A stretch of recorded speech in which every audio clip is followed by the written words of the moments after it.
Hi, welcome back to the Always Right podcast. I'm author Carissa DeLay. And I'm author Jamie Vendera, and we have a very special guest Very today. special. Yes, best-selling author. Would you like to introduce yourself? Yes. Hi, I'm so happy to be with both of you today. I'm Alyson Richman, a historical novelist with a new book coming out soon. Yes, we're going to talk about that. But let me tell you something, and I'm going to be completely honest.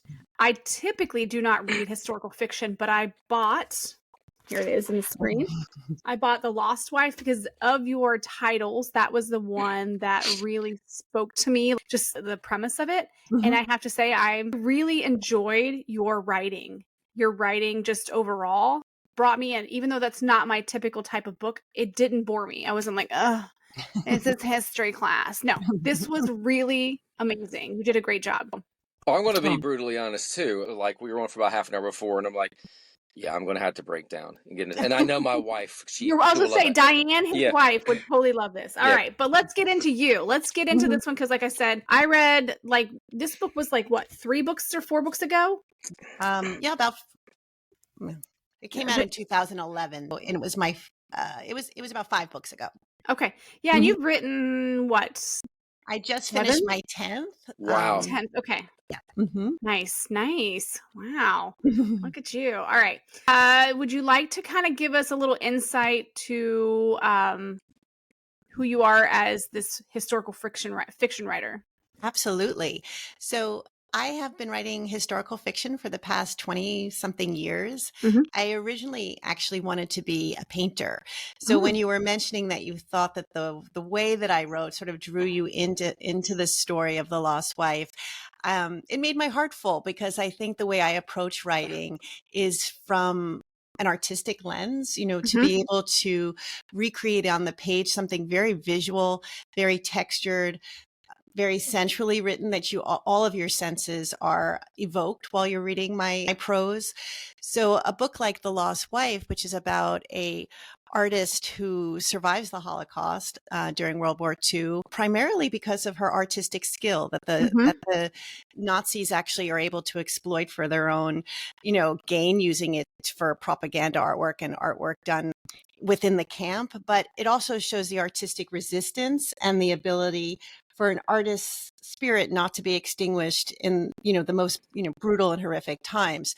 So that character was really such a joy to, even though it was such a brutal subject matter, it was a joy for me to write because truly it was like seeing history unfolding through someone's eyes who's incredibly observant and who sees the world through light and shadow, who sees the world like with very distinct color and texture. And so I think that lens is very evocative for a reader to be able to see and walk in the footsteps of a character. Yeah, and you're talking about Lenka. But the irony of that is she sees the beauty and the detail and this imagery. So Jamie, I know you haven't read this book, but so yeah, she was married to her soulmate essentially. That was this kind of pre-occupation in Czechoslovakia. Yeah. And the thing is, he gets to flee to America, and she's stuck, and he thinks that she's taken to the concentration camp and doesn't make it. But when they meet again, ironically, their grandchildren's wedding. He recognizes her soul essentially, and she just kind of is distant because I feel like even though they both remarried, there was this this clinging to the past. Even and I didn't even think of that. I really didn't even think of that. Like how many people had to remarry not because of love, because they lost their love during that. And they had to forge ahead. Yes. Yeah, you feel that. And I think you're touching upon something very essential about The Lost Wife, which is how do we experience memory, especially as we age? As you mentioned, Joseph, her first husband, Lenka's first husband, he's literally clinging to the past because he has never forgotten the woman that he loved, who he married. And he's also feels incredibly guilty that he left her in Czechoslovakia, believing that he was going to be able to get her to safety to America once he got there. So there's a lot of guilt, but the book is written a lot with the way he sees the past and how he he clings to those memories of their early romance and, their love and all those things, where she, having gone through the Holocaust, really, in order to forge ahead in her, her new life when she eventually does come to America, really suppresses a lot of the past when she gets here. And so it's, how do we experience memory when there's trauma associated with it? Mhm. It's different for every person. And so I use that fact of how we each experience memory differently to write their two voices in first person of how they experience the war and their separation, and then, of course, their eventual reunion. Yeah, and you did a great job, which Thank kind you. of brings me to one of the questions I had listed to ask you was, do you feel like there's this responsibility you have for your readers with historical novels and making sure certain things are very Accurate. accurate? Yeah, Mhm. very accurate to that time period, as well as not, I feel like sometimes with historical stuff, you got to be pretty on point or people are going to call you out on it. Absolutely. I think actually that's one of the most important vows you have to make as a historical novelist, is to really be true to the facts. And if you, for some reason, have to massage something in your author's note, you acknowledge that you took some liberties in a particular, part of your manuscript. I mean, Right. I don't actually write a single sentence of one of my books until I feel that I've exhausted as much research as I possibly can. I like to describe my research process as almost, it's sewn onto my skin by the time I sit down to write, that I'm not stopping and So you starting to try must and feel like understand you're something. living it yourself. Yes, yes, it Yes. inhabits me, everything I've researched.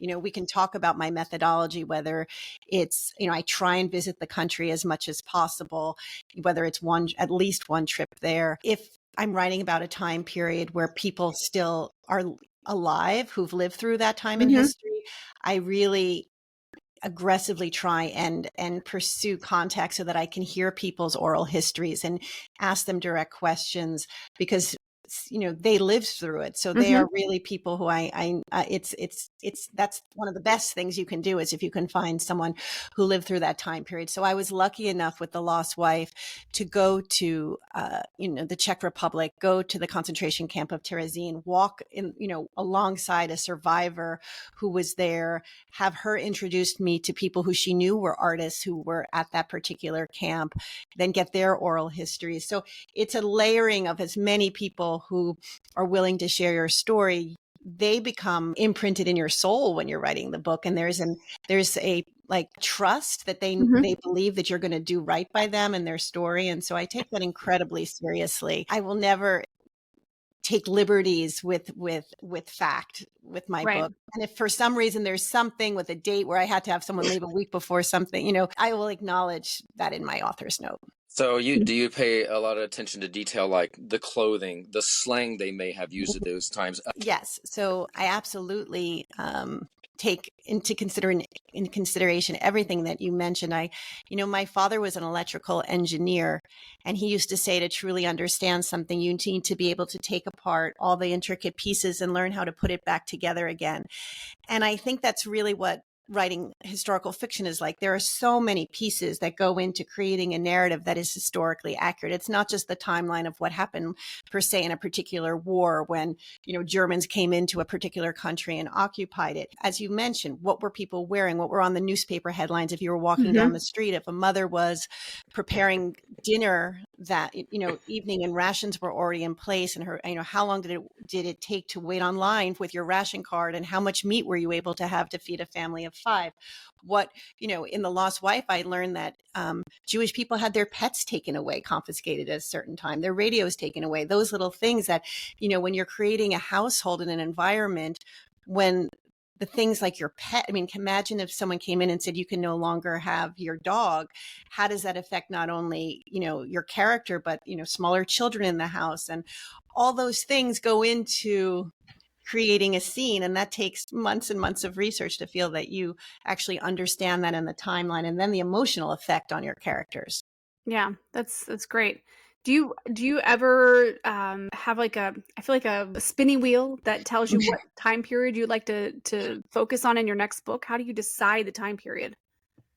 So it's not so much that I decide a time period, but I feel like I walk through this earth very open for people to tell me their stories and to hear things that sometimes strike me that I personally feel I'm incredibly curious about learning more about. And so when that happens, I start to pay attention to it and think there might be a story there, and then start to investigate and learn more about that particular time in history. Again, trying to see if there's anyone alive during that time period to learn more, and then building around that to see if there is a novel. So how do you go about finding, and this is a vague question, or a strange question. How do you go about finding if someone's alive during that? I mean, are you on boards, like Mhm. Facebook boards? Are you going to certain communities? How are you Mhm. discovering these people? So it's a great question. I think, as someone who I kind of consider myself, particularly introverted, because I do like to be at home by myself writing my books, it does require a certain amount of getting yourself out there and being brave enough to tell everyone that you possibly know that you're trying to find people who might be alive during this, the time period that you're researching. So, for example, my new book that comes out in October, The October Timekeepers. 15th? Yeah, October 15th. Thank you so much. The Timekeepers delves into the aftermath of the Vietnam War against a small suburban town on Long Island when a Vietnam veteran and a Vietnamese refugee, their lives unexpectedly intertwine and sets them both on the path towards not only friendship, but also healing. Writing that book, it was essential that not only I meet as many Vietnam veterans as I could to be able to hear their story and their perspective, but also the very large Vietnamese community that came over here after, the fall of Vietnam, those who, particularly in South Vietnam, who had allied themselves to the Americans during the war and whose lives were in great danger, and experiencing great suffering in their native country after the communists took over. So they actually, they were sometimes called the boat people who came over in the late 1970s and early 80s, piling onto these small wooden crafts to try and get to America, not realizing the distance from Vietnam to America. So they were often picked up by large, vessels that then took them to refugee centers, sometimes in Malaysia or Hong Kong, before they were able to, get sponsorship in the United States. So I had to really sort of every person that I knew say, do you know anyone who experienced this? And eventually I did make contacts and make, friendships with people who were willing to tell their story. Just on Saturday, Pete, this Vietnam veteran on Long Island, who basically arrived at my doorstep at 11 a.m. for lunch because I wanted to make him lunch when he agreed to tell me his experience in Vietnam. He didn't actually leave till 2 a.m. He Wow. Wow. sat down and he had never told his story to anyone. This is a man in his, mid 70s who had sort of suppressed his memories. Really, they were so traumatic. He never shared them with his family. And as he faced his own mortality, it was now or never to be able to have someone who was really interesting in taking his, his oral history and putting it into a book. And that friendship between us sort of ensued, so that now when he calls me, he always says, I'm just calling for a heart check, which I sort of love, Aw. to see how Oh, we're that's each awesome. doing. You're And almost a therapist. Yeah. I mean, people have said that, like, because I deal with people's trauma, like listening to their trauma and trying to find a way to share that with readers without it being told in a way that's so horrific that you don't want to read the story. I have to kind of create language that emotionally tethers you to their journey and ultimately bring you to the other side, which is hopefully light. But there is a lot of listening to people who have suffered tremendously. I mean, I don't want to cry, but it's really Yeah. hard. No, this Yeah. is amazing. I mean, I'm these are assuming you're an empath when it comes I to am this. You such an absorb yeah. that.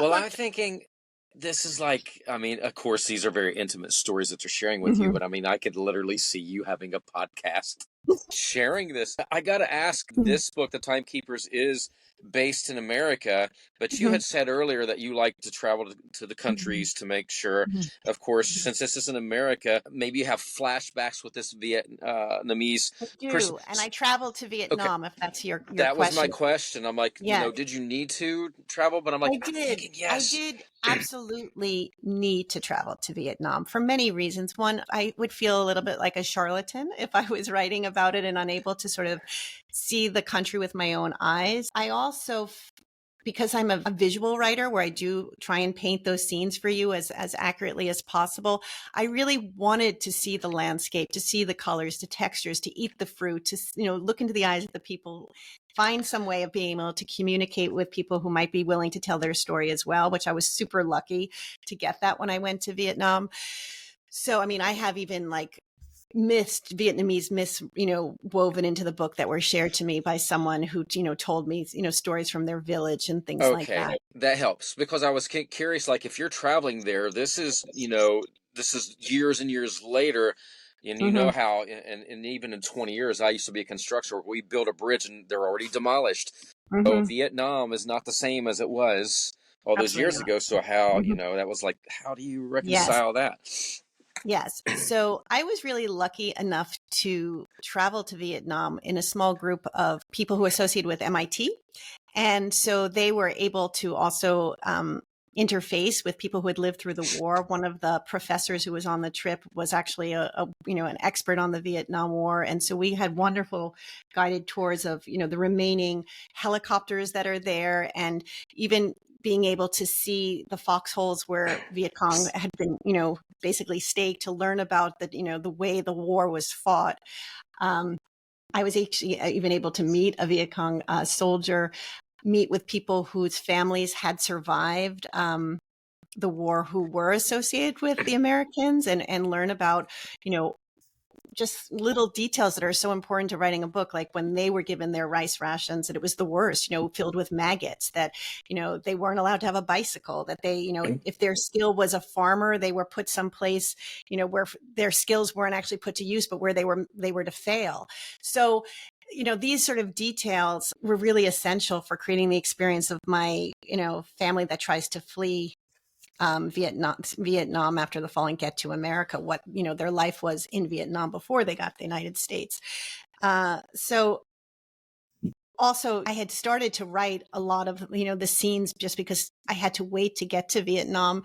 And then I got there and I realized I had the fruit being in season at the wrong time, and I had to change those things, and, little things that, I was so glad that I was able to go and to be able to make sure we're accurate. And then on top of that, once I get to a finished manuscript, to be able to find Vietnamese readers to read it, to make sure that I, use Vietnamese words correctly, that there were no inaccuracies. Also with my Vietnam veteran, making sure everything, every gun that I used, every place he went, how they got there, the language Marines used. I mean, these are things that are not typically in my, learning that way. And all those people who go into creating a historically and emotionally authentic manuscript, there's an infinite amount of people who share themselves with me. I think you're one of the most meticulous, passionate authors I've ever spoken with. I mean, the smile on your face is infectious. And listening to you, I'm like, yes, you're living this. I'm assuming you're living and breathing this as you're writing these scenes. Yeah, Yes. that is I mean, awesome. it's true. I feel, especially being a mother, having written before I became a mother, and, I just sent my last child off to college this year. You're writing even when you're not writing. So if Yep. there's any, Mm-hmm. parents out there who are juggling writing a story and also parenting, which is, we all know is a full-time job, I feel that I learned to carry the story with me even when I wasn't in front of the computer.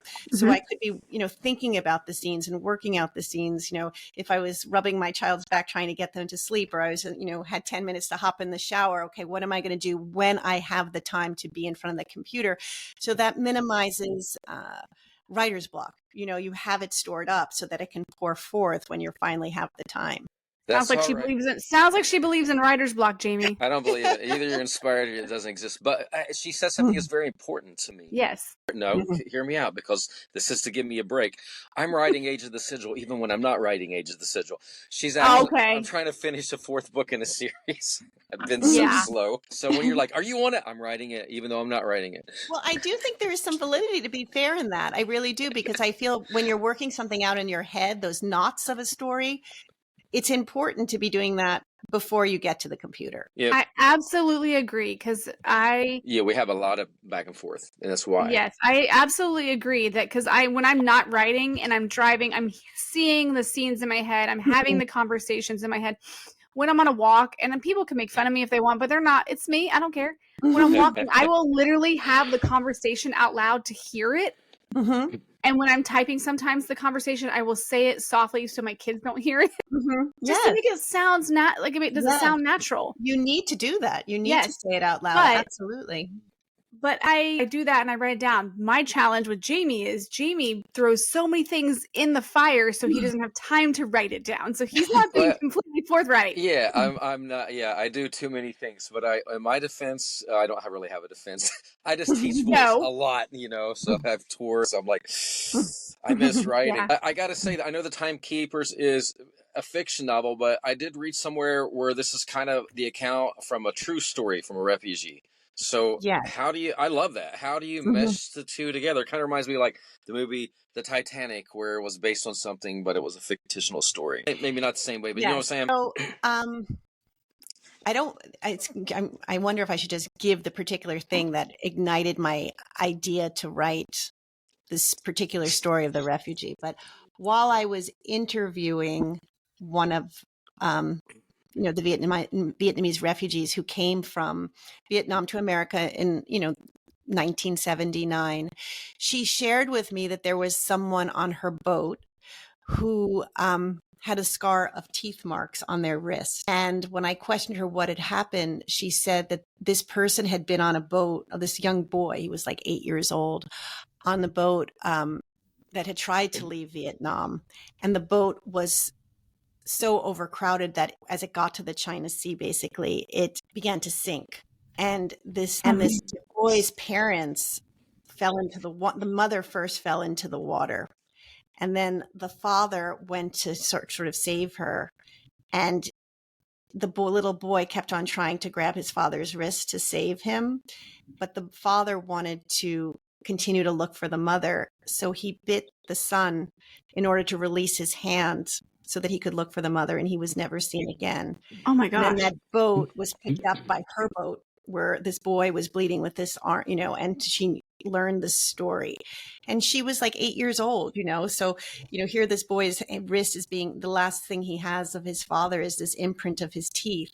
Wow. So that image haunted me, So the Timekeepers begins with a scene where this little boy has run away from, he's sponsored by the Catholic Church to come. The diocese basically sponsored a tremendous amount of Southern Vietnamese who were fleeing Vietnam because many of them were Catholic, but also just in an initiative to sort of to help them try to get to America because of their allyship with the Americans. Many of them, the families were sponsored by the Catholic Church. And on Long Island, and where I live, there was a group of nuns who sponsored several Vietnamese families. So when these Vietnamese families initially came over, they were put in the mother house before they were able to get on their feet and, live independently in their own homes. So my novel, The Timekeepers, begins with this Irish woman who is an immigrant herself, who has connections to this church, walking down the street and finding this little boy basically whimpering, who's run away from the mother house. And when she takes him home, she notices this scar on his wrist, and she doesn't know what it's about. So you don't yet know the backstory, but it sets off this thing of that, her empathy is ignited, but the true story of how he comes here, we have yet to learn. And at the center of the Timekeepers is this watch store called the Golden Hours. Grace Golden is the woman who meets Bao on the street and sort of takes him under her wing. But this particular watch store has been founded by her father-in-law, who was a World War II veteran who suffers tremendously from post-traumatic stress and has a fascination with timepieces. And in order to will himself into the present and into the future, he starts working with clocks. And this becomes a refuge for another veteran, a Vietnam veteran by the name of Jack, who we learn, who also at night, who's disfigured, works on these timepieces. Eventually, this little boy and this veteran, their lives will intersect, in this watch store, and they will both find healing. But as I mentioned, there's a lot of backflashes to Vietnam from both of their lenses that are unique, but also have their own trauma and their own suppressed pain. But eventually, through the watch store, you see how these people's stories come to light, and eventually there is a healing that and a friendship, which is really beautiful. That's exciting because I feel like, again, like I'm going to recap what I said earlier about you being a therapist and these books. I think these books are a great way for people to read and see how people overcome trauma in some of the more ways that we don't necessarily think we're there. Like after reading The Lost Wife, I had said to my husband, I said this to Jamie, I didn't think of things back then that were going on, but it makes it real because it was real. And so I can imagine a lot of people are more familiar with the Vietnam War that are alive because it wasn't as far back. And they may be able to connect with this feeling of what was going on, especially Yes. the veterans and everything. Yes. And I think, with all historical fiction, even when you're writing about time periods that are even further back, like World War I, or, I have a book that takes place in Meiji period Japan, there's always something. Was that your first book? That was my first novel, Yeah. The Master Carver's Son. Yeah. There's always these essential bonds between humanity. We all want to protect our children. We all want to be able to have a roof over our head. We all want the freedom to love who we want to love. And so those universal emotions are really important, I think, to mine and to show connectivity when you're writing historical fiction, to show that in 2024, those feelings still exist just as they did in 1943. So, if your child is shivering or hungry, a mother is going to want to keep her child safe and warm and to sacrifice her own food for her child. And that's going to happen in a concentration camp. It's going to happen in Vietnam. It's going to happen in any place in the world when you have mothers and children. And when you have two people who fall in love, that bond between them, that chemistry, it's not something that only happens to Americans. So, how do you show those feelings that so that a reader does feel anchored to your character right away? I think it's really important so that they feel an emotional response. And, for historical novelists, we do love history. We want to share with our reader all the wonderful things that we've learned, so to make them enriched with that history and to be smarter than they were when they first opened the book. But as you mentioned, Carissa, it's not about feeling like a history lesson is shoved down your throat. Yes. It's about creating a narrative where it actually doesn't feel like history. It really just feels like and you learn something. See, every history class should just be a historical novel. Like you're walking through their footsteps and your everyday life of what you're experiencing. Oh, wow. Through osmosis, you're learning about history. It should be fluid. That's what we aim as historical novelists. You bring up a great point about a mother and how she would want to feed her child. And we often talk on the podcast about our books being our children and being these things that we've created. And so with that said, do you have certain characters that you just, I'm sure you love all of your characters, but is there a character or characters that stick with you throughout the entire process that you just remember them, like they're always in the back of your mind? Like you still think you still think they're there. So the character of Jack in The Timekeepers, who is a wounded veteran who really basically doesn't come out in daylight, who lives above this watchtower and then at night works, on these timepieces. For me, he is probably one of the most emotional characters that I ever wrote, because he is a composite of so many veterans who shared their story with me. And not only veterans, but family members of veterans. Like there was someone in my neighborhood who shared a story with me how he had believed his uncle who went off to Vietnam had died, even though they had never gotten a body. They didn't have a death certificate. He was never seen again. And basically 5 years ago, he learned that his uncle was living above a pizza shop in, 2 towns over from his aunt, the mother who had died. And he was so traumatized from the war, he needed to be in close proximity to know where his family was, but he didn't want them to know where he was. So there's an element of Jack in that story. There are just things that happened to Jack during the Vietnam War that were shared to me from Marines. So I created him. And so because he is this composite of so many people who shared intimate stories with me, to me, he will always have this sort of fingerprint on my heart, an indelible mark. That's awesome. With this book coming out, and it'll be next Tuesday once this episode is released, next Tuesday, October 15th, this book will be available for our readers. what is the impact you want this book to have for your readers? What kind of emotions, or what do you want them to get from this? So for me, I want, particularly my generation, I'm 50. So I feel that I really didn't learn about the Vietnam War. It was too fresh that it was written in history books. Maybe we just didn't have enough time at the end of the school year to learn about it. But I knew absolutely nothing about the war before I embarked on writing this novel. And I certainly didn't know anything about the refugees and their exodus to try and get to America for safety. I think in all of my novels, I do want to shed a light on little known history, and particularly for readers who might not have had exposure to that particular time period. But I also always want to build empathy in my books. I want people to recognize the journey that people have to try and find shelter and safety, and the freedom to love. That is something that bonds us to each other. And so in a time in the world where there is divisiveness everywhere, I hope this book will be a bridge for people to start to look inward about how important it is to recognize the journey that we all have within us, and these emotions that bond us to each other. Yeah, I'm blown away. This is a great interview. I got to know though, because you said you've been a writer for over 20 years now. So what inspired you to become a writer, and how did you even get started in this industry? So I was an art history and Japanese studies double major in college.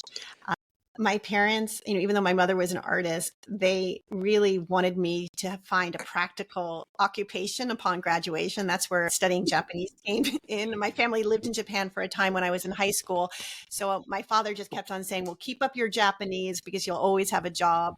I don't know what you're going to do with art history. What I learned in my art history classes is that really, it was a teacher who recognized that I had a gift for telling the story behind a painting. A teacher who pulled me aside one day and was like, I'm reading your paper and you just do a really good job of looking into this painting like a window, and to see history, to see the psychological relationship between an artist and muse, to examine, what was going on in history when this painting was created. And it's sort of an obscure compliment, but what I realized is that I love telling stories about creative people against the backdrop of history. And I also, having at one point aspired to be a painter, love the creativity of writing prose, not wanting to write academic scholarship. So I started to think, well, if I could do anything in the world, what would it be? And I thought to myself, well, really, I would love to write books about artists and examine their experience against certain very dramatic periods of history. And I was very lucky enough to get a grant, something called a Thomas J. Watson Fellowship, when I graduated college, which gave me about $20,000 to research something that had to do with history, and in my case, history. So I researched 4 Japanese artists who left Japan to study with the Impressionist painters and to see what they painted in Europe, and then how their paintings changed once they returned to their own native country, and to also sort of examine their outsidership, both as a Japanese artist in France, but also having had such a transformative experience. How did they reassimilate back into their own native culture? And so I used that research to write my first novel. That's what I was literally going to ask you. Did that inspire the Master Carver's Son?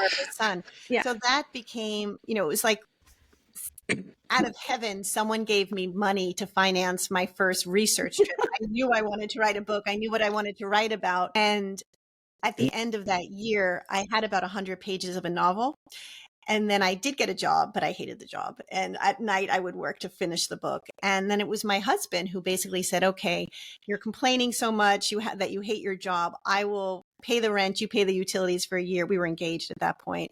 He gave me basically a room of my own, like a little, part of our 1-bedroom apartment. And I finished the book when I was 24. Wow. Nice. And got an agent a few months later. The book came out just when I was turning 26, and I've been publishing ever since. That's awesome. Wait, when you're not writing, so let's talk about Alyson outside of writing. When you're outside of doing these amazing historical fiction books, what are your hobbies? What are your activities? Are you still painting? So I, before I had children, used to paint and sculpt. at the 92nd Street Y in Manhattan every week. It enabled me to get outside of my head, and also particularly sculpting, to have my fingers in the clay. It was very therapeutic, and being at the, in contrast to the keyboard every day. So unfortunately, once I had children, when we moved out of the city, I really wasn't able to keep up with those, artistic hobbies. But I did keep always like a little watercolor pad that when we would travel, I would always do little watercolors and do things like that. And but now I'm an empty nester. So I'm thinking about this year, once my daughter just left for school 2 weeks ago, so it's still very fresh, but thinking about doing an art class again.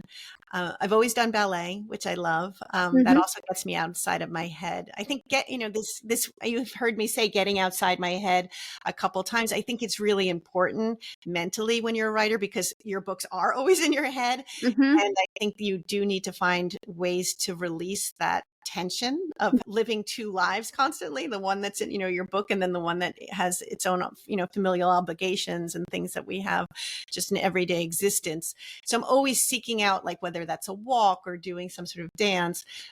Before my daughter left for college, she bought me a ticket, like a Groupon for tango lessons, because I've been saying that I wanted to learn how to do the tango. I bought tango shoes when I was in Argentina a couple years ago. And I was like, oh, when you leave school, I'm going to take tango lessons. And she remembered I said that. So those are the things I like. And I love my dog. Thank God for my dog, the best writing companion, anyone could have. Yeah, I have cats. Yeah. Anything with fur. I mean, right? I don't make my husband furry, but like anything that's like, yes. Tactile is always nice. Yes. So, okay, the tango, which brings me to another question. Is there a time period that you're wanting to write about in the future? So I just finished a book that I don't know if it'll come out next year or early 2026. That is about Harry Elkins Widener, who was a 27-year-old book collector who perished on the Titanic. And so that was wonderful, researching, Edwardian England. He's from Philadelphia, but he goes to London to purchase this, one very rare book, and supposedly mentions that he's, never going to take it off his person when he boards the Titanic. So writing about that time period was wonderful, because it was something I'd never done, the Gilded Age. It was, really interesting and glamorous to write many of the scenes that take place on the Titanic before.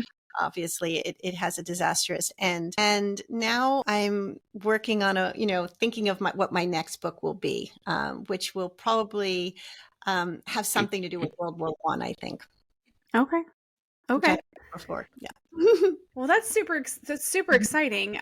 I know that I truly enjoyed this one. This was kind of in the middle of all your books that you've written, but it was the one that kind of drew me in when I was thinking of one to take on. But for those who want to find you, those who want to, obviously you're a bestseller. A lot of people know who you are, but for those who may not know who you are yet and would like to find you, find your books, all this information, where can they go?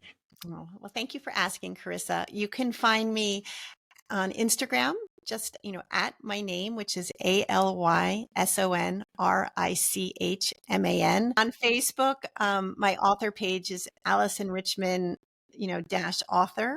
And, on Twitter, just as my name, Alyson Richman. I'm almost never on it. We never use it. We're on there, but it's like, I haven't deleted my account, but it's not something I've ever been active on. Yeah, me either. Is there anything, just before we finish the episode, is there anything you'd like to share with aspiring writers on this journey that you've taken, that if you could go back in time of your own history, that you would share with them?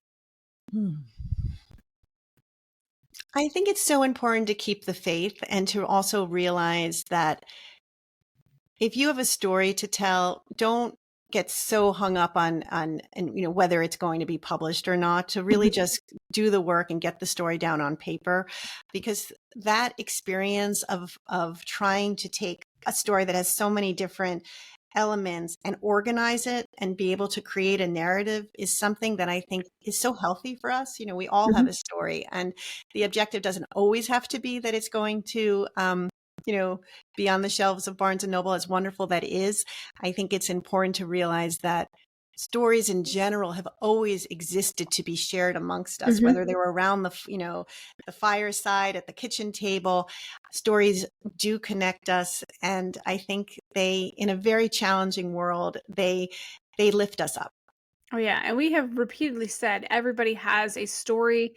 Just Mhm. get it out there. Write it Yeah. down. Just share it. Even Yes. and with technology now, we can offer our or not offer. We can There are utilize. many platforms to share your story. Yes, Absolutely. Mhm. absolutely. And there's also ways to keep your story if you're not much for writing it down, but you can talk about it.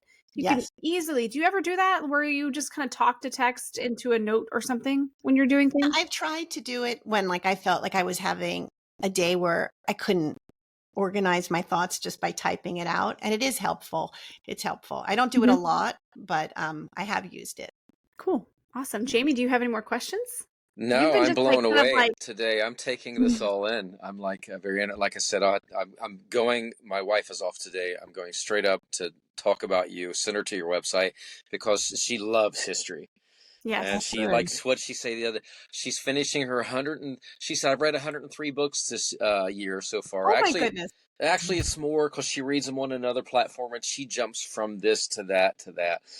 And So one of her favorite authors like are a lot of the historical authors that we've talked about. And so that's why I had told Jamie Diana's going to love this author. well, yeah, because like she wanted to be a history teacher, but then she Mm. went into social work and she's passionate about that. But she's like, so I know that reading your books, she'll Mhm. probably say the same thing you said. Why don't they use this to teach history in school Mhm. Mhm, instead of mhm. being bored? Could you imagine if children are reading a Oh, I would book? retain it so much better. Yeah, they would retain it. Like, oh, they could. But they are starting to do that. They didn't do it when we were in school, but for example, The Lost Wife actually has been taught in several schools and a lot of Catholic Nice. schools, which I was a little surprised because some of the scenes are a little bit like romantic. So, Yes. and my novel, The Thread Collectors, which is a Civil War novel that I wrote with a Black author, that also has been taught in a few schools. So, I do think at the high school level, you're starting to see certain books that they think will resonate with Mhm. students to learn history that way. Obviously, it's supplementing historical, textbooks, but it's trying to layer the conversation and get children engaged. So Have you ever been asked to be a guest speaker at a school? I have several times been asked, and also to do Zooms during COVID with students, and that's always super rewarding. Mhm. And also letting them know that this type of career exists. You can create your own sort of Mhm. career if I fused my love of art and my love of research and curiosity to be a novelist. It wasn't that when I was 10 years old, I was going around saying I always wanted to be a writer. But as I got older and I realized what my interests were, this was a way for me to fuse them all together and do something that I find meaningful. Well, I That's think it's awesome. even inspiring students to pay more attention to detail. Of Mhm. course, I'm not a historical fiction writer, but when I write fantasy or whatever, if it's based on Earth, maybe in Poland or here, I do the same thing. I go and I research it. I get on Google Mhm. Earth. I make Mhm. sure Mhm. everything is accurate, and maybe it You've also inspires. been to some of those places as well. Yeah, but Mhm. like some of the stuff I've written, I haven't been to like Helsinki. And so I would Mhm. go there, I would study, I would see what the food was. I would Mhm. literally look at the buildings so Mhm. I could place my Mhm. scene in modern times in that area on that street where that building's at. Mhm. So, but that's what we need. We need, Mhm. with the blow up of Kindle, and everyone does have the right to write a book. And everyone Yes. has a book inside. But there was no attention to detail when everyone first started publishing. I just want to be an Mm. author. So, like, Mm. talking to you has been so refreshing because the passion and this kind of dedication to making sure everything is accurate is what we need in Mhm. writers. So Mhm.